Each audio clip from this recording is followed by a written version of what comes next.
नमस्कार, मैं दिशांत एक बार सभी साथियों का आपके अपने परिवार श्री एजुकेशन चैनल पर स्वागत करता हूं। तो प्यारे मित्र और प्यारे साथी, इसी के साथ हम स्टार्ट करते हैं साधारण ब्याज का पार्ट नंबर दूसरा। कल तो हमारा पार्ट नंबर पहला कंप्लीट हो गया, आज जो स्टार्ट होगा पार्ट नंबर दूसरा। बिल्कुल आपको लास्ट तक बने रहना है, तभी आपको पूरी चीज़ समझ में आने वाली है, ठीक है ना।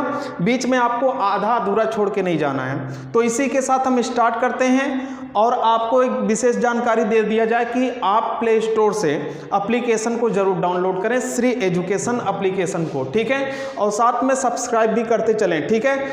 तो चलिए देखिए, क्वेश्चन नंबर 66 से स्टार्ट करना था हमें, क्वेश्चन नंबर 66। चलिए देखते हैं क्वेश्चन नंबर 66 क्या कह रहा है हमारा।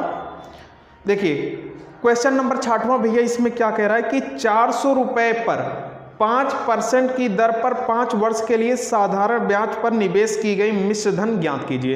प्रश्न को बहुत बढ़िया से पढ़ेंगे, ठीक है ना। और इसका सही जवाब दें क्या होगा, 400 होगा कि 500 होगा कि 600 होगा, नन ऑफ दीज, इसमें से इसका आंसर कौन सा होगा। बिल्कुल आराम से पढ़ते हुए चलेंगे और इसका आंसर बताएं कितना होगा। तो चलिए देखते चलते इसका आंसर क्या होगा, आप खुद से लगाना, इसका आंसर बताइएगा। अब मैं स्टार्ट करता हूं। यहां पर देखिए क्या कह रहा है कि 400 रुपये पर 5% की दर पर 5 वर्ष के लिए साधारण ब्याज पर निवेश की गई मिश्र धन ज्ञात करना है, ठीक है ना। तो यहां पर जो प्रिंसिपल दे रहा है अर्थात मूलधन जो दे रहा है वो कितना दे रहा है, 400 रुपया दे रहा है। और साथ में जो दर है यहाँ पर भैया 5% दिया है, और यहाँ पर जो टाइम दिया है 5 ईयर के लिए दिया है, 5 वर्ष के लिए दिया है। तो आपसे मिश्र धन पूछ रहा है, तो मिश्र धन कैसे निकलेगा। एक तो भैया आप ये तरीका जानते हो कि साधारण ब्याज बराबर मूलधन गुणे दर गुणे समय बटा 100, ये वाला फार्मूला यूज करेंगे तो वहाँ से हम ब्याज तो निकाल सकते हैं उस फार्मूले से, और जब ब्याज निकल जाए तो हमें मूलधन में उस ब्याज को जोड़ देना है, तो हमारा वहाँ से मिश्र धन निकल जाएगा, ठीक है। लेकिन भैया मैं जो आगे आपको तरीका बताने वाला हूँ बहुत गजब तरीका, इस चीज़ को आप समझते जाइएगा, ठीक है ना। मैं तरीका कुछ अलग आपको बताऊंगा। तो देखिए सबसे पहले इसके पहले वाले वीडियो में अगर आपने नहीं देखा है, इसके पहले वाला वीडियो यदि आपने नहीं देखा तो उसको आप बढ़िया से देख लीजिएगा, उसमें पूरा चीज़ मैं डिटेल से बताया हूँ। सबसे पहले यहाँ पर एसआई निकालने के लिए क्या किया जाता है, एसआई निकालने के लिए आरटी का गुणा किया जाता है, अर्थात दर और समय का गुणा करके परसेंट लगा देते हैं, ठीक है ना।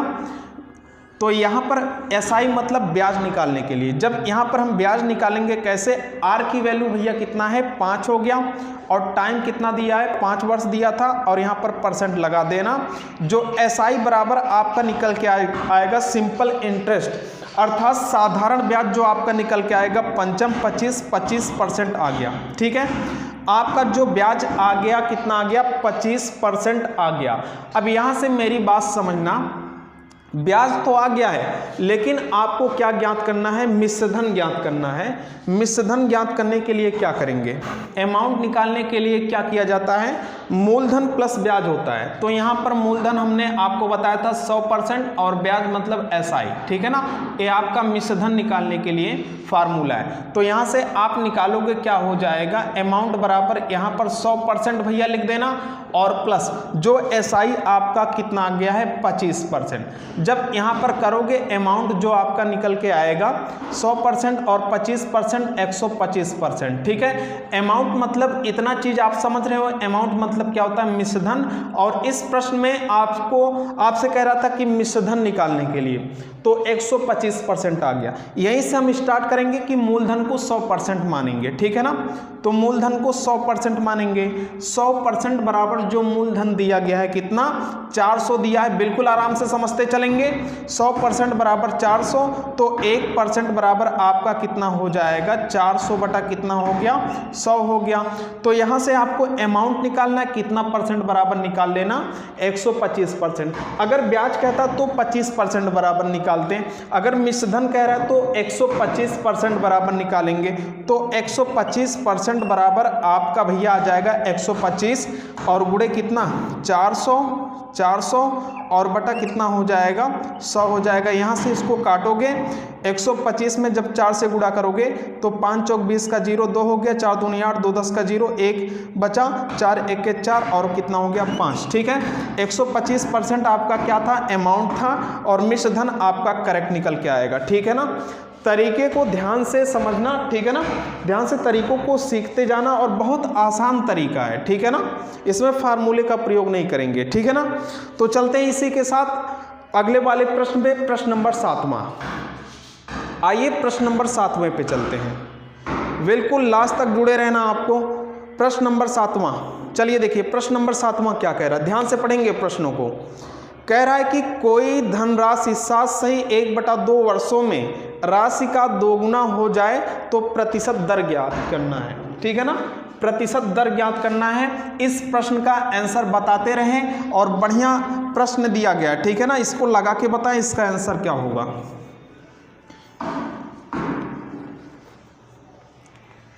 प्रश्न नंबर 7वां, आराम से पढ़ना प्रश्नों को और ध्यान से समझना। देखिए मैं बताता हूं, इसका आंसर आप कमेंट बॉक्स में देते जाएं, ठीक है। कोई धनराशि 7 सही 1/2 वर्षों में, टाइम आपका कितना दिया गया, 7 सही 1/2 वर्ष, अर्थात कितना होगा, 7 दूनी 14, एक 15/2 हो जाएगा। 15/2 वर्ष की बात किया जा रहा है, ठीक है ना, में राशि दोगुना हो जाता है। मान लो कोई धनराशि P है, उसको हमने जमा किया या किसी को दिया तो उस पर ब्याज बढ़ेगा। कह रहा है कि कोई धनराशि क्या हो जाता है, दोगुना हो जाता है, तो धनराशि हम P मानते हैं, ये जब दोगुना होगा तो क्या हो गया, 2P हो गया, ठीक है।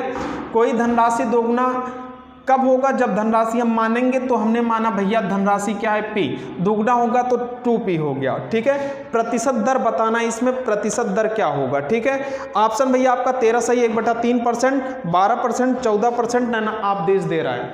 तो यहां से क्या करेंगे, मेरी बात समझना, टाइम दिया, धनराशि दे रहा है, दोगुना कह रहा है, तो ए आपका क्या हो जाएगा, मूलधन होगा, ठीक है ना, ए मूलधन होगा, और ए आपका क्या हो जाता है, मिश्र धन होता है, ठीक है ना, ए क्या होगा, मिश्र धन।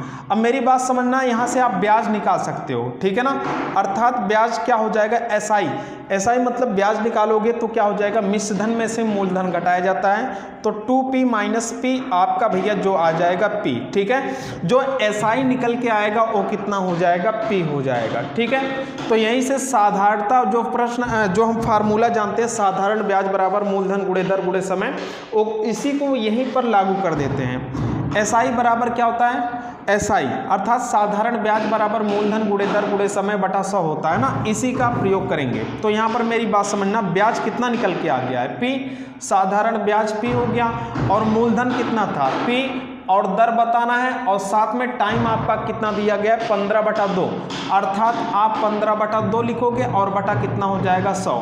यहाँ से जब इसको हल करेंगे तो P से P कैंसिल हो गया, ठीक है, P से P कैंसिल हो गया, तो यहाँ पर कितना हो जाएगा, यहाँ से काट दो, 5 तिहाई 15, 5 दूना 10, ठीक है। तो यहाँ पर भैया आपका हो गया कितना, 3 और R हो गया, और बटा 20 दूना 40 हो गया, ठीक है। बटा 1 करके क्रॉस मल्टीप्लाई करेंगे, 40 1 के 40, और बराबर 3R हो गया, ठीक है। तो 40 में जब 3 से डिवाइड करेंगे तो आपका करेक्ट आंसर क्या हो जाएगा, 40 में 3 से डिवाइड करो, 3 1 के 3, और 3 त्रिक का कितना हो गया, 9 हो गया, ठीक है ना, और 1 बटा कितना हो जाएगा, 3। आपका जब दर जो निकल के आएगा 13 सही 1/3%, बिल्कुल करेक्ट जवाब होगा।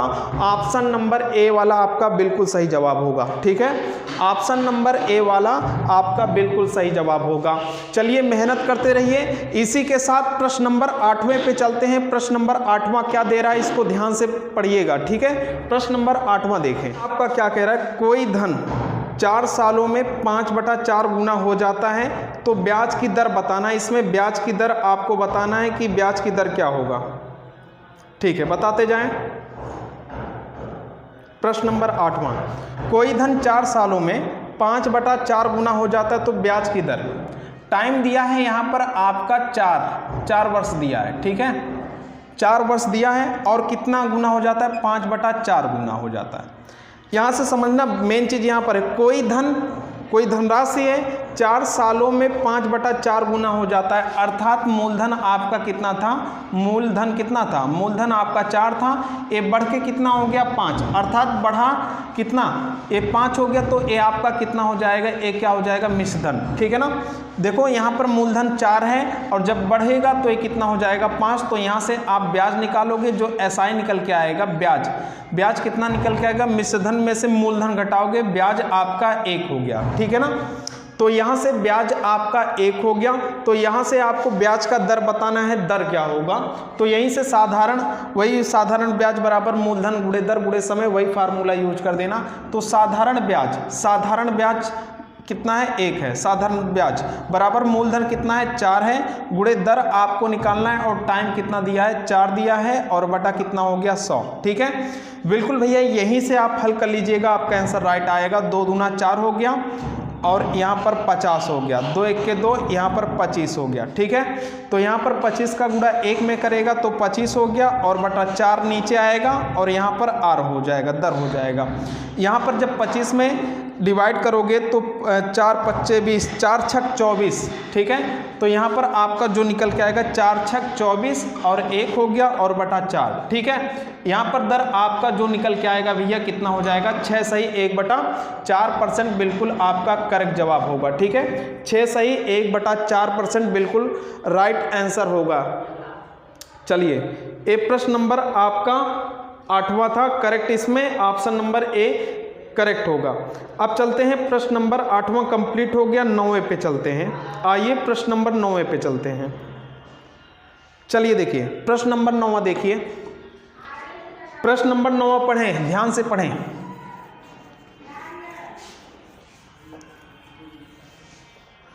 देखिए भैया, मेहनत करते रहिए, पढ़ते रहिए पूरा। ठीक है, प्रश्न नंबर 9वां क्या कह रहा है, कोई धन 4 सालों में 9/4 गुना हो जाता है, तो ब्याज का दर बताना है इसमें 4 सालों में। ठीक है, तो यहाँ पर मेरी बात समझना, टाइम आपका 4 वर्ष दिया है, 4 ईयर दे रहा है। ठीक है, 4 सालों में कितना हो जाता है, 9/4 गुना हो जाता है। कोई धन 4 सालों में 9/4 गुना हो जाता है, अर्थात मूलधन आपका कितना था, 4 था, और बढ़ के कितना हो गया, 9 हो गया, तो ये आपका क्या हो जाएगा, मिश्रधन। मैं कहूँ कि ब्याज क्या होगा, तो ब्याज कहोगे कि मिश्रधन में से मूलधन को घटा देना, आपका क्या निकल जाएगा, ब्याज। ठीक है, 9 में से 4 को घटाए 5, ये आपका ब्याज निकल गया। तो यहाँ से हम दर निकालें, दर। ठीक है, दर क्या होगा, तो सिंपल वही फार्मूला यूज कर देना, साधारण ब्याज कितना है, 5 हो गया, साधारण ब्याज बराबर मूलधन कितना है, 4 हो गया, और गुणे साधारण ब्याज बराबर मूलधन गुणे दर R हो गया, और टाइम कितना दे रहा है, 4 और बटा 100। इसको आप हल कर लीजिएगा, आपका आंसर आएगा राइट बिल्कुल। तो 2 दूना 4 हो गया, 2 5 10, 50 हो गया, 2 1 के 2, यहाँ पर 25 हो गया। ठीक है, तो 25 25 कितना हो जाएगा, 125, पंचम 25 का 5, 2 बचा, और 5 दूनी 10, 2 12, 125 हो गया, और बराबर यहाँ पर आपका कितना हो जाएगा, 4R हो जाएगा। ठीक है ना, तो यहाँ से 4R आ गया। फिर इसको आप हल करोगे, 125 में 4 से डिवाइड करना है। जब 125 में 4 से डिवाइड करेंगे, 4 तिहाई 12 हो गया, तो यहाँ से कट गया, 5 उतरा, 4 1 के 4 हो जाएगा, 4 1 के कितना हो गया, 4, 5 में से 4 गया 1। ठीक है, तो यहाँ पर भैया आपका 31 सही 1/4% आ जाएगा ब्याज दर, बिल्कुल आपका राइट आंसर होगा 31 सही 1/4%। तो नन ऑफ दीज, इस क्वेश्चन में जो, इस क्वेश्चन का जो आंसर होगा, नन ऑफ दीज कहने का मतलब 31 सही 1/4% होगा, none of these option D वाला करेक्ट होगा। ठीक है, तो इसी के साथ चलते हैं 10वें वाले प्रश्न पे। 10वां प्रश्न देखिएगा, 9 प्रश्न हमारा कंप्लीट हो गया, अब चलते हैं 10वें पे। चलिए 10वां प्रश्न देखते जाएं और इसको लगाते जाएं, इसका आंसर क्या होगा। 10वें प्रश्न का आंसर दें।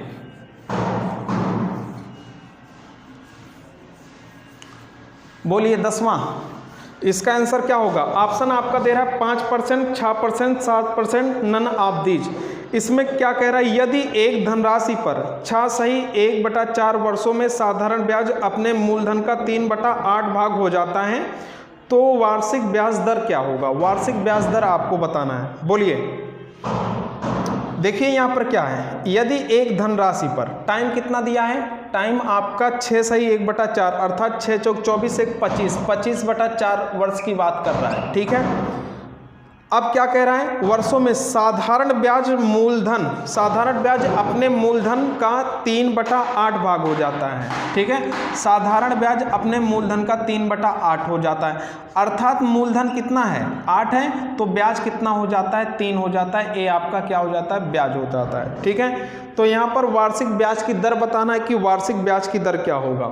ठीक है, यहाँ से प्रश्नों को ध्यान से समझना। यदि एक धनराशि पर छाछई 1/4 वर्षों में अर्थात 25/4 वर्ष लिख लिए में साधारण ब्याज अपने मूलधन का 3/8 भाग हो जाता है, अर्थात ब्याज मूलधन का कितना हो जाता है 3/8, तो यहाँ पर मूलधन कितना हो जाएगा 8 हो गया, तो ब्याज कितना हो गया 3 हो गया। तो यहाँ से आपको दर निकाल के बताना है दर क्या होगा। ठीक है ना, तो आइए देखते हैं साधारण ब्याज बराबर क्या होता है। ब्याज तो 3 है, साधारण ब्याज बराबर मूलधन 8 है गुणे दर r मान लो, और टाइम कितना दे रहा है 25/4, तो 25/4 लिखो और बटा क्या हो जाएगा यहाँ पर 100 हो जाएगा।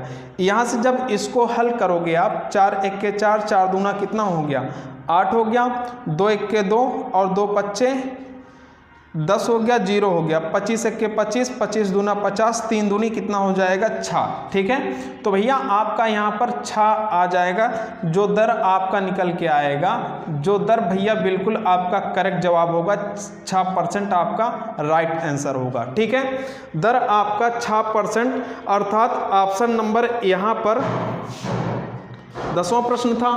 ठीक है, आपका ऑप्शन नंबर बी वाला करेक्ट आंसर होगा। ऑप्शन जो है बी वाला करेक्ट, 6% राइट आंसर है। चलिए भैया इसी के साथ प्रश्न नंबर 11वें पे चलते हैं। प्रश्न नंबर 11वां क्या कह रहा है उसको समझेंगे। ठीक है ना, चलिए 11वें प्रश्न पे चलते हैं। हाँ चलिए 11वां प्रश्न लगा दिया गया है। 11वें प्रश्न का आंसर बताएं क्या होगा, लगाइए और बताते जाएं एकदम इसका आंसर क्या होगा। देखिए क्या कह रहा है, साधारण ब्याज की कितने प्रतिशत वार्षिक दर से कोई धन 15 वर्षों में 4 गुनी हो जाएगी। ठीक है ना, बताएं। ऑप्शन आपका दिया है 15, 20, 25 और 17.5 क्या होगा इसमें राइट आंसर, बोलिए।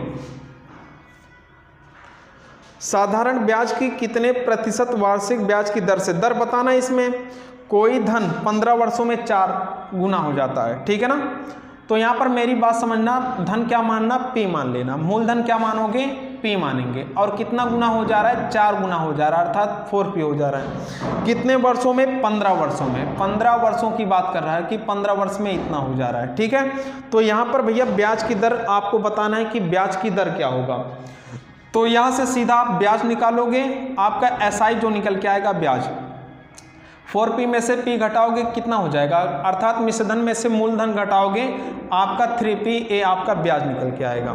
फिर यहाँ पर फार्मूला यूज करोगे कि साधारण ब्याज बराबर क्या होता है, मूलधन गुणे दर गुणे समय बटा 100। तो ब्याज 3P है और मूलधन क्या आपका P है, और दर आपको निकालना R मान लो। ठीक है, और टाइम कितना दिया 15 वर्ष, 15 बटा क्या कर दो 100 कर दो। यहाँ से P से P कैंसिल हो गया, और यहाँ पर 5 3 15 और 5 दूनी 10, 0 हो गया। तो यहाँ पर करोगे आपका कितना हो जाएगा, 3 दूनी 6, 60 हो जाएगा, 20 3 60 हो गया, और बटा यहाँ पर कितना हो जाएगा 3 हो जाएगा, और बराबर R, तो 3 दूनी 6, यहाँ पर R बराबर कितना हो जाएगा 20, आपका करेक्ट जवाब होगा 20%। ठीक है, राइट बिल्कुल आंसर आपका इसमें होगा 20%। 11वें वाले में आपका 11वें का जो आंसर होगा करेक्ट 20 आपका राइट आंसर होगा। ठीक है, तो इसी के साथ चलते हैं अगले प्रश्न पे। प्रश्न नंबर 12वां देखते हैं, और प्रश्न नंबर 12वें का आंसर दीजिए। ठीक है, प्रश्न नंबर 12वें का आंसर बताएंगे कितना होगा आपका। इसमें 20% राइट आंसर था, अब इसमें बताइए 12वें में आंसर कितना होगा। 12वां प्रश्न ध्यान से पढ़िएगा। 12वां प्रश्न क्या कह रहा है, किसी धन पर 4 वर्ष का साधारण ब्याज मूलधन का 1/5 है तो वार्षिक ब्याज की दर क्या होगा। ऑप्शन दिया 4 5 6 नन ऑफ दिस, तो इसमें बताएं क्या हो जाएगा। अब देखिए टाइम आपका कितना दे रहा है, 4 ईयर दे रहा है, 4 वर्ष दिया है, 4 वर्ष दिया है। 4 वर्ष का साधारण ब्याज मूलधन का 1/5 हो जाता है। मूलधन का कितना हो जाता है 1/5। साधारण ब्याज जो है मूलधन का 1/5, अर्थात आपका भैया मूलधन कितना दिया 5, तो और ब्याज कितना हो गया 1 हो गया। तो यहाँ से पूरी बातें समझना, यहाँ से क्या पूरी बातें आप समझना, ब्याज 1 हो गया तो इसमें भी आपका दर बताना था कि ब्याज दर क्या होगा। तो यहाँ पर साधारण ब्याज बराबर क्या होता है, मूलधन कितना हो गया 5 हो गया, दर R मान लो, और टाइम कितना दिया था 4 ईयर दिया था, 4 वर्ष दिया था, और बटा 100, ठीक है ना। यहाँ से हल करोगे तो 5 1 5, 5 दूनी 10, यहाँ पर 0 हो गया, 4 1 4, 4 5 20, तो 5 1 5 आपका जो दर निकल के आएगा बिल्कुल करेक्ट जवाब होगा। तो यहाँ पर R बराबर आपका निकल जाएगा 5, ठीक है, 5% आपका करेक्ट आंसर होगा। बिल्कुल सही जवाब है इसमें आपका 5%, इसमें ऑप्शन नंबर बी आपका राइट आंसर होगा। चलिए 13वें प्रश्न पे चलते हैं। 13वां प्रश्न देखते हैं 13वें प्रश्न का आंसर क्या होगा। चलिए लगाइए 13वें प्रश्न को। 13वां प्रश्न क्या कह रहा है, ध्यान से पढ़ेंगे इस प्रश्न को भी, एकदम मेहनत से पढ़ते चलना है, ठीक है। सब कुछ आपको समझ में आएगा, ऐसा नहीं कि कोई चीज छूट रहा है, सब चीज समझ में आएगा। चलिए 13वें प्रश्न का आंसर दें। इसमें भैया ध्यान से देखिएगा, किसी धन का साधारण ब्याज मूलधन का 1/9 है यदि दर प्रतिशत तथा वर्षों में, मेरी बात समझना, किसी धन का साधारण ब्याज मूलधन का 1/9 है। इस प्रश्न को लगा के देखें, मैं बताना स्टार्ट करता हूं, आप लगाइएगा 1/9, अर्थात मूलधन कितना है, मूलधन कितना है 1 है, और ब्याज आपका कितना हो जाएगा, ब्याज आपका कितना 1, ठीक है ना। मूलधन आपका 9 हो जाएगा और ब्याज कितना हो जाएगा 1। किसी धन का साधारण ब्याज मूलधन का 1/9 है, ब्याज की बात कर रहा है और मूलधन की बात कर रहा है, तो मूलधन आपका यहाँ पर नीचे कितना हो जाएगा 9 हो जाएगा, और ब्याज कितना हो जाएगा 1 हो जाएगा। यदि दर प्रतिशत तथा वर्षों में समय के संख्यात्मक मान समान है, अर्थात जो दर लोगे वही आपको समय लेना है, अर्थात दर जितना है उतना आपका समय भी दे रहा है, तो वार्षिक दर इसमें बताना है वार्षिक दर क्या होगा, ठीक है। तो आइए देखते हैं, यहाँ पर वही फार्मूला फिर से यूज करना, साधारण ब्याज बराबर मूलधन गुणे दर गुणे समय बटा 100। तो साधारण ब्याज क्या है 1 है, और मूलधन कितना है 9 है, और दर R मान लो, दर R मान लो, लेकिन टाइम आपको दर के बराबर मानना है, जो दर है उसी के बराबर आपका टाइम भी है, ठीक है ना। टाइम जो आपको मानोगे वही दर मानना है, दर के बराबर, ठीक है ना। और बटा कितना हो गया 100, यहाँ से इसको हल करोगे आपका कितना हो जाएगा 100 बटा, यहाँ पर 9 नीचे आ जाएगा, और यहाँ पर क्या हो जाएगा R का गुणा करोगे R² हो जाएगा, ठीक है ना, R² हो गया। जब यहाँ से आप निकालोगे R की वैल्यू निकालोगे तो आपका 10 बटा कितना हो जाएगा 3 हो जाएगा, 10/3 आ गया, 10/3 आ गया। अब यहाँ पर 10 में जब 3 से डिवाइड करोगे, 3 त्रिक 9, 1 10, अर्थात 3 सही 1/3% आपका बिल्कुल करेक्ट जवाब होगा इसमें, राइट, बिल्कुल ऑप्शन नंबर ए आपका करेक्ट आंसर है, ठीक है ना। राइट आंसर आपका 3 सही 1/3%, ऑप्शन नंबर ए करेक्ट है। तो चलते हैं इसी के साथ आपको अगला प्रश्न देते हैं। 13वां कंप्लीट हो गया, 13वां के बाद 14वां प्रश्न और 15वां प्रश्न, 2 प्रश्न आपको दिया जाता है। इस प्रश्न को आप लगा के बताइएगा और कमेंट बॉक्स में इसका आंसर जरूर देना, ठीक है ना। 14वां प्रश्न आपको दिया जाता है और 15वां प्रश्न, ठीक है, लगाना नहीं आएगा फिर हम कल आपसे मिलते हैं, ठीक है। तो इसी के साथ चलते हैं, और आशा करता हूं कि जितना चीज मैं आपको बताया पूरा आपको समझ में आया है। इसी के साथ चलते हैं और मिलते हैं आपसे अगले वाले वीडियो में। नमस्कार।